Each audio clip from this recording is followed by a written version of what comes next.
Fans का प्यार देखना है तो आपको ये वीडियो ज़रूर देखना चाहिए। सबसे पहले तो आप वीडियो को लाइक करें और चैनल को सब्सक्राइब करना बिल्कुल ना भूलें।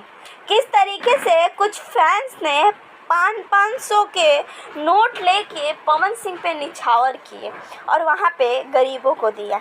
ये देखकर पवन सिंह जी इतने भावुक हो गए कि उन्होंने हाथ जोड़कर सबको धन्यवाद भी कहा। सबसे पहले तो आप वीडियो को लाइक करें और चैनल को सब्सक्राइब करना बिल्कुल ना भूलें। एक तरफ पवन सिंह के खिलाफ इतनी सारी चीज़ें चल रही हैं और दूसरी तरफ हमारे पावर स्टार सबका दिल जीत रहे हैं। जी हाँ, पवन सिंह जी ने हर बार अपने हर एक काम से लोगों का दिल जीता है और सोशल मीडिया पे इस बात की भी चर्चा खूब हुई है।